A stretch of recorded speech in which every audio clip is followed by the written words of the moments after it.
pihak. Saya ingin meminta maaf sedalam-dalamnya. Yang saya tahu kata maaf juga tidak cukup. Saya bersedia untuk memenuhi tuntutan yang ada sesuai dengan peraturan yang berlaku.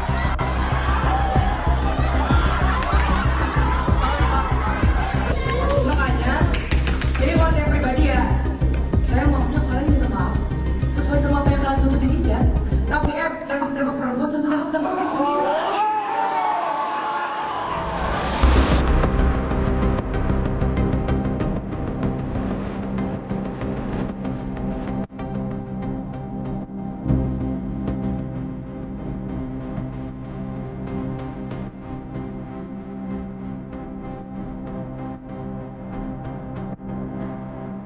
Kampus, di mana sebagian orang adalah tempat di mana mimpi-mimpi besar dirajut. Di Depok, di bawah rimbunnya pohon-pohon besar dan lambang makara yang sakral, kita percaya bahwa keadilan adalah nafas utama, terutama di sebuah fakultas yang menjunjung tinggi supremasi hukum. Namun, apa jadinya jika di tempat hukum itu diajarkan, justru di sana pula hukum nurani diinjak-injak.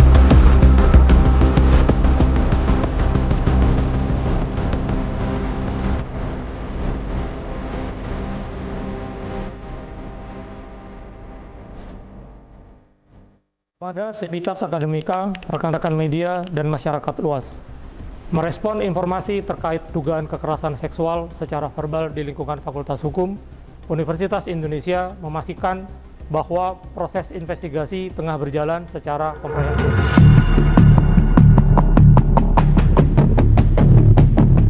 Hari ini, kita tidak bicara soal teori hukum perdata atau pidana. Kita bicara soal luka yang menganga di balik alma mater kuning. Kita bicara soal keberanian yang beradu dengan kebebalan. Ini adalah kronologi tentang apa yang terjadi di Fakultas Hukum Universitas Indonesia baru-baru ini. Sebuah cerita tentang kekerasan, pelecehan, pengkhianatan kawan, dan keributan yang pecah saat topeng mulai disingkap. Namun, dalam pandangan SDM rendah, melihat kejadian ini adalah sebuah fenomena yang mungkin bisa aja terjadi di lingkungan lain. Dan kasus ini kita akan mengulas mengapa kejadian pelecehan seksual bisa terjadi di lingkungan terdidik seperti kampus. Apakah ini hal yang pertama kali terjadi? Atau kejadian ini membuka pintu bagi publik untuk melihat rusaknya etika yang tengah berlangsung di lingkungan lain? Dan bagaimana dampaknya masa depan Indonesia jika bibit-bibit praktisi hukum ini yang seharusnya di kemudian hari menegakkan keadilan untuk Indonesia emas, kini terseret kasus pelecehan seksual yang justru memberikan sebuah gambaran tentang Indonesia cemas.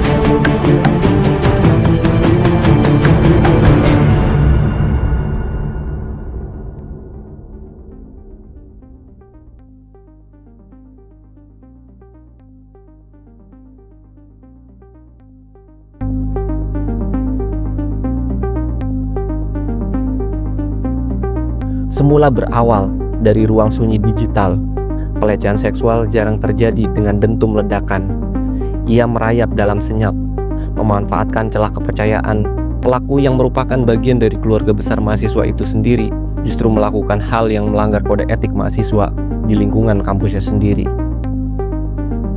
Hari itu, di mana sosok yang bernama Munif Taufik membeberkan apa yang menjadi perbincangan dalam grup. Perannya sebagai penyebar isi percakapan tidak menghalangi publik untuk mencari dan mendalami informasi yang sebenarnya. Dikutip dari akun X, THXORNS, yang membuat cuitan bahwa Munif Taufik adalah whistleblower-nya atau orang dalamnya. Dia merasa tidak bersalah apabila dia menyebarnya duluan. Namun ternyata Munif Taufik sendiri juga merupakan pelaku pelecehan dalam grup tersebut. Ironis. Atmosfer di Fakultas Hukum terasa berbeda. Ada kemarahan yang tertahan di ruangan. Masa mahasiswa sudah berkumpul. Mereka tidak membawa senjata.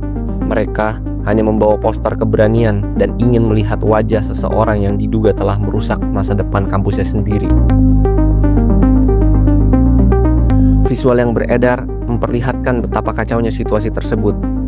Kericuhan ini bukan sekedar kekerasan fisik. Ini adalah ekspresi dari rasa frustasi yang mendalam. Sebuah pesan yang kuat bahwa kampus hukum tidak akan memberikan karpet merah bagi mereka yang tidak menghormati tubuh dan martabat manusia. Klarifikasi berakhir dengan keributan, namun perjuangan belum usai. Pelaku mungkin berhasil dievakuasi keluar kampus dengan mobil, menjauh dari kejaran massa, tapi ia tidak akan pernah bisa lari dari bayang-bayang perbuatannya sendiri. Pihak dekanat dan satgas kini memikul beban berat.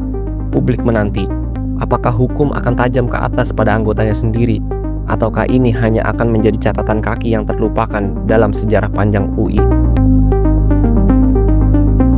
Bagi korban yang merasa dilecehkan, riuh rendah di kampus mungkin sudah mereda, tapi sunyinya trauma masih akan menetap lama. Kita harus ingat bahwa dalam setiap kasus pelecehan seksual, yang paling hancur bukan hanya mental, tapi kepercayaan pada kemanusiaan.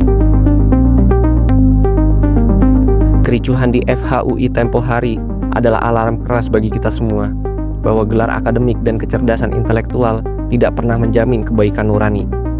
Jika di rumah hukum saja keadilan sulit dicari, lantas kemana lagi kita harus pergi?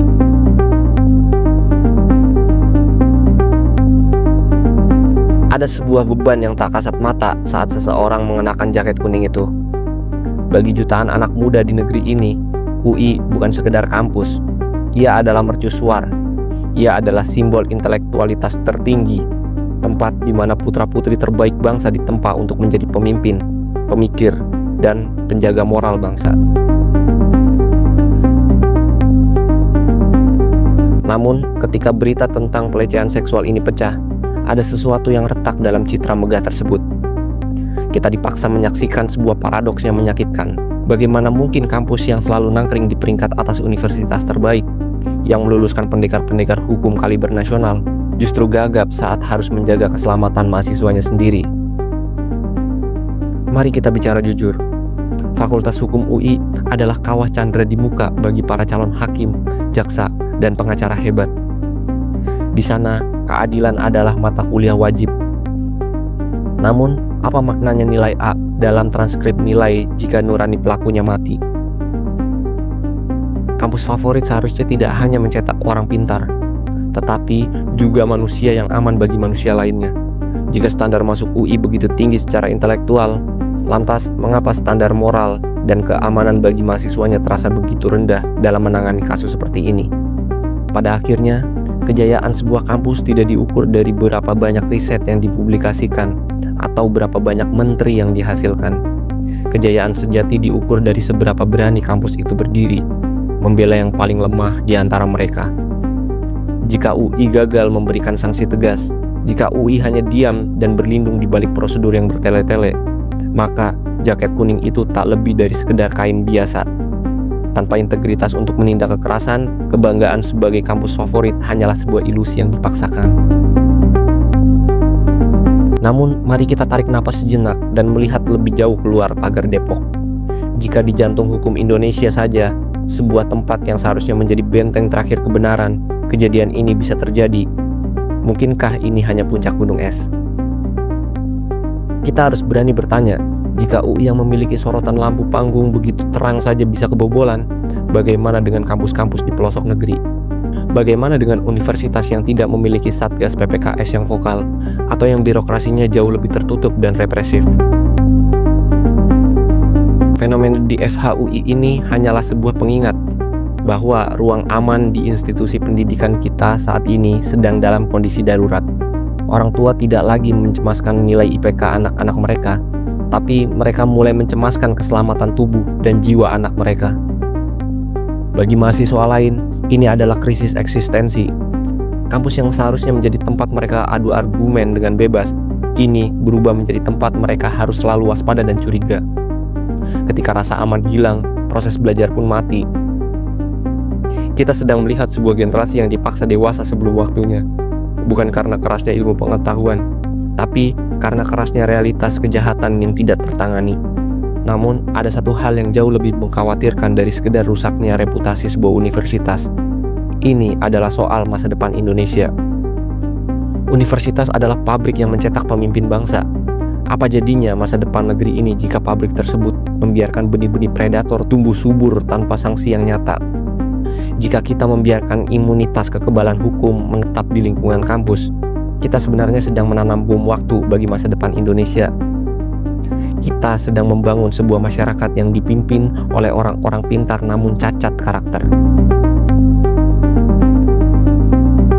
Indonesia Emas 2045 hanyalah sebuah dongeng pengantar tidur jika hari ini kita masih membiarkan anak-anak mudanya hancur secara mental di tempat mereka yang seharusnya dibentuk.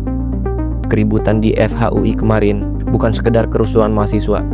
Itu adalah teriakan minta tolong sebuah bangsa yang sedang kehilangan kompas moralnya. Pada akhirnya, gedung-gedung megah dan peringkat dunia tidak akan ada artinya jika sebuah bangsa kehilangan rasa kemanusiaannya. Kasus ini adalah cermin retak bagi kita semua. Apakah kita akan memperbaikinya atau membiarkan setiap serpian tajamnya melukai lebih banyak orang lagi? Masa depan Indonesia tidak ditentukan di meja-meja birokrasi, tapi ditentukan dari seberapa berani kita berkata cukup pada setiap bentuk kekerasan dan pelecehan.